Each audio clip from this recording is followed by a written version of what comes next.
into the... Why you think Darius wanted to measure the tree? First off, I don't know if we can have a discussion about Darius. Because he is such... His entire character throughout the show, it's so childlike. It's very... I guess I wouldn't say oblivious to say the entire thing, but it's almost like he's not concerned with the things that they necessarily should be concerned for at the moment. There have been several episodes throughout the series where something is really bad going on, and he's just kind of like, "Oh, well, okay, yeah." Like, well, I don't know. Is he perpetually high? Is he high on life? Is he just high on life? Is it all of that? Is he just he doesn't find the things of I mean, I really can't explain Darius. I feel like it can be that, but I feel like it can be another thing. And I don't know if I've told you this before, but I think about Lil Wayne's ex-wife, Toya, and how she responds to their daughter. Mm-hmm. And it occurs to me, everybody else be like annoyed by Reginae, or, you know, has been annoyed by Reginae, and, you know, the way she carries herself, very loud, rambunctious, you know, in your face. She, you know, not afraid to speak up for herself. Sometimes it can be too much, like, girls, calm down. Right. But, you know, a lot of people would be like, Toya, you're not going to check that, Toya. You're not going to da-da-da-da. And I think sometimes people become desensitized. Like, when they've gone through a whole lot of really, really drastic, graphic, traumatic shit, you will see them in moments that are traumatic or chaotic for you, and they just like, just another day living in the hood, just another day. I can see that. And so it could be, and Darius is Nigerian, you know. I'm not sure if he's first generation Nigerian American, or if he is a immigrant as well, and, you know, came to America as, you know, a child, teen, or whatever. But it could be, you know, outside of him being, you know, this hippie type of dude, he could also have been through a whole lot of crazy ass shit to where this typical pulling a gun on a nigga is just like, you know, that is true. Yeah, you know, as a character throughout the show, I guess it would give you three different aspects of the black male. Mm-hmm. You have Earn, which is, I guess, more so the... How would you describe Earn as a black male? Like they say, Issa Rae, awkward black girl. I feel like Earn is awkward black boy. I guess you can say that he's not the typical, don't really care about, I won't say like the newest shoes. He would be the one in high school that probably you would say acts white, or is a nerd. Al kind of goes into the typical black guy, which kind of throws into when you said Earn was talking to him about leaning into his stereotype so that his music can actually sell. But when you get to Darius, he, as far as like as a black man, what he represents for black men, he seems to be the one that seeks more than what is actually seen. And the reason why I say that can we talk about other episodes a little bit? Just briefly. Mm-hmm. There is one episode in particular where Darius, well, there's several episodes where he's leading, but there's one where he goes to find this coffee shop that sells this tea that's supposed to give you some crazy high or something like that. And that whole episode, he's just kind of going from one thing to another. he's searching and he's absorbing, and that's kind of what he does throughout this entire show. Even on episode 1, when they see him, everyone's concerned about the here and now, and he's concerned about there. He's concerned about when they pull up to the dad's house. Can I measure the tree? Like what? Like what do you mean measure my tree? He has a very it goes on that childlike. It's like a whimsical, explorative. He will represent the. I would say if you want to go in like a pseudo spiritual or kind of level, like he would represent the third eye. Yeah, and Darius. Oh, I'm trying to remember exactly what it means, but the meaning of the name Darius, it has something to do with being like a psychic, a prophet. Do you think he picked these names for these characters? I definitely believe he picked the name. Because that can be an accident. He definitely picked the name on purpose because Alfred, Paperboy, it means wise advisor, it means sage advisor, peacemaker, but then it also means always prepared for battle. So it's broken up by the name part. So Alf is the peacemaker part, which also can be an elf. Building shit, getting shit done. And then the Fred part is always prepared for battle. You see how trigger happens. Exactly. And Darius being the you said like the sorcerer, the fortune teller. One of his first lines was, "I have this crazy sense of deja vu. Didn't this already happen?" Something along those lines. Where's the dog with Texas on it? And he turned around. There's a dog with Texas on it. Like what? He's right. I would say is they represent 3 different versions of a black man, and he would definitely represent the woke man who's kind of not concerned with the plane that we are on right now. He's seeing beyond that. I'm not gonna lie. I don't know if you have heard this before, how they say that there are alternate versions of Earn in the whole world, like in the different episodes of Atlanta. So they usually identify them by like if they have earphones or a backpack on, in which you said something about like an explorer or whatever, and him in that backpack kept reminding me of Dora the Explorer. So I don't know if he was trying to do that or what, but yeah. But I wouldn't be surprised. I haven't heard anybody else say this, but it kind of stands out to me. I wouldn't be surprised if Darius is another alternate version of Earn, because Darius is also, other races may not see him as that, but within the black community, Darius is an awkward black guy. Yeah, he's just another side of that coin. Like that is true. We look at Darius and we don't really know what we're going to get from him because he looked like quite a few different types of black men. You know what I'm saying? He could go for anything. He can code switch and fit in anywhere, but then he also sticks out like a sore thumb. Yeah. Whereas in their interaction with Dave sees him more so as one of the scary black men. Yeah. You see? Dave wouldn't try with the thing that he tried with Earn. He wouldn't have tried that on Darius or anybody else really, as you clearly saw throughout the episode. Yeah. So there is that. Yeah.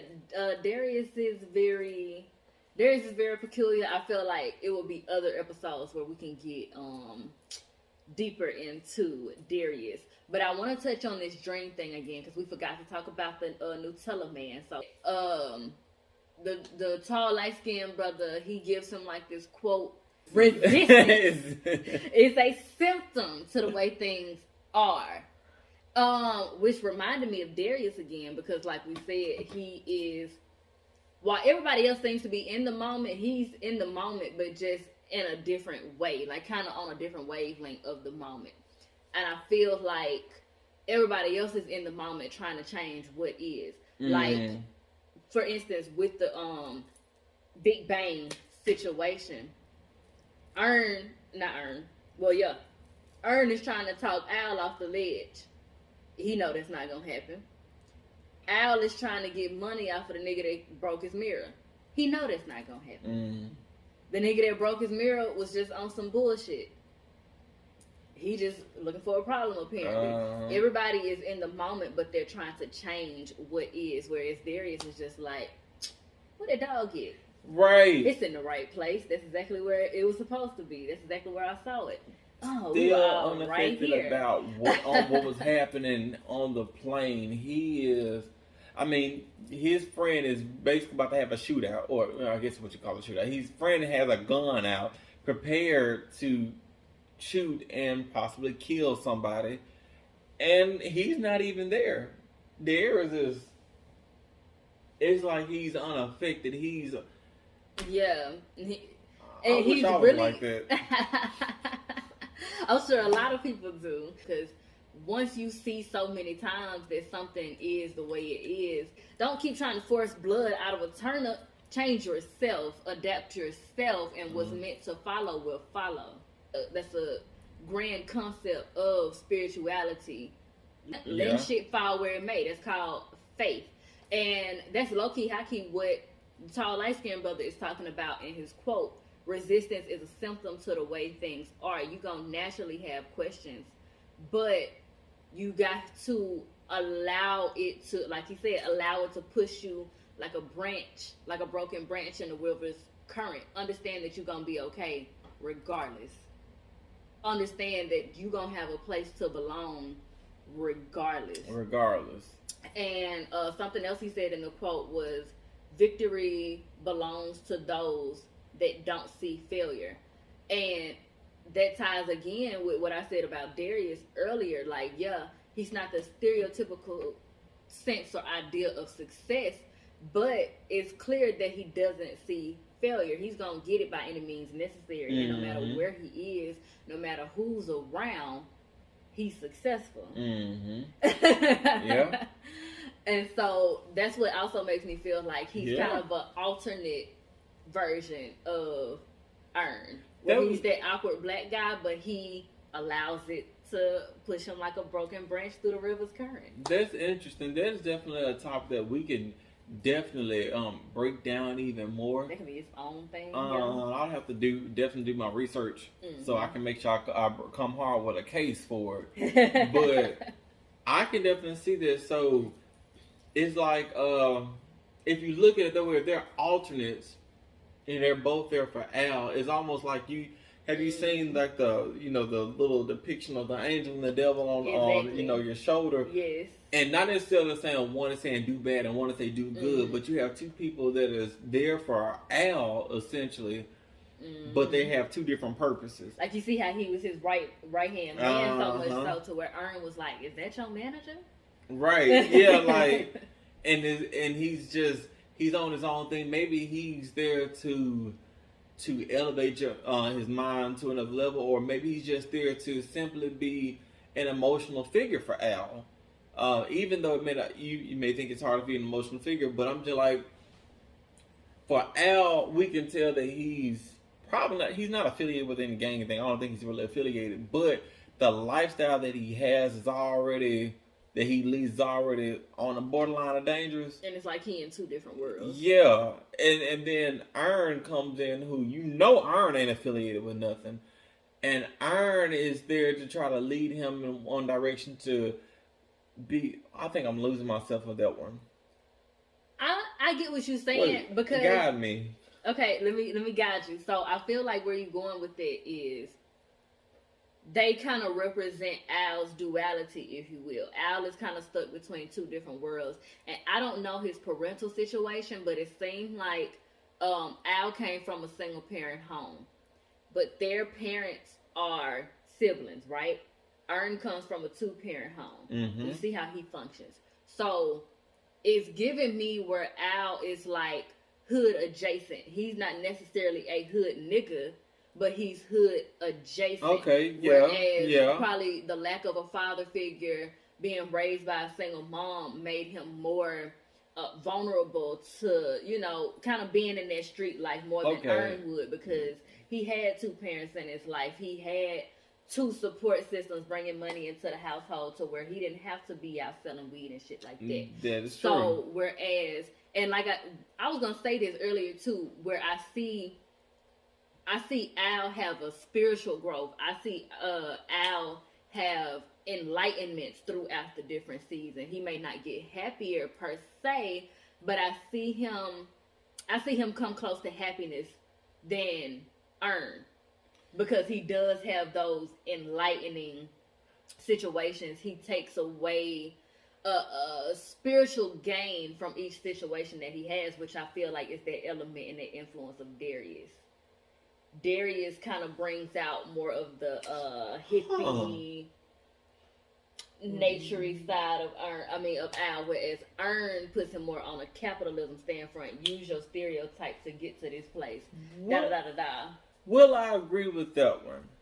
I'm not gonna say I 100% disagree. No, okay. As you said, as in opposed to Earn, yes, because Earn does seem to be just kind of depressed the whole fucking show. Al, he learns from the different things, and I guess they all, except for Darius, because his stuff is just kind of random, but they all have their own lessons that they are learning inside of their own situations, and they're using them to their advantage in different ways. But Al seems to be the one that is utilizing them more to actually change his character for the better, versus what I guess with Earn, it's almost like he's using those situations to revert him back to a more pure state. Or I think I'm gonna have to watch a little more before I actually put down that hill.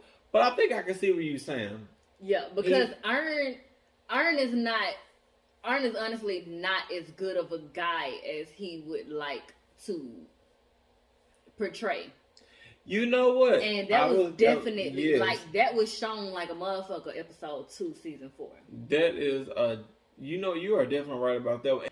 He would like to think that he is this person who probably doesn't cause him any issues, or he's doing the best that he can. But there's room for growth. Yeah. There's room for change. You can always be better. But another correlation that I see with him and Darius is, and that's why we need an episode to like get Darius's backstory. But I don't know if Darius was experiencing his deja vu from a dream, or if he literally had like a prophetic vision or something of the sort. But I feel like there is a commonality amongst them also. And drawing into this particular scene with the Nutella Man, I feel like this is a dream. And then for the siren to happen and you see Earn jerk. Now it looks like, of course, the way they shot it, it looks like he just jerked to look to the side and see what is going on. Mm-hmm. But to me, looking at it from the perspective of it being a dream, it looks like he was awakened by the sounds of the siren. And the bus stopped, and that guy, he could have, like I said, could have very well been on the bus and just got off at this stop, and then you see he's walking with the Texas dog. Mm.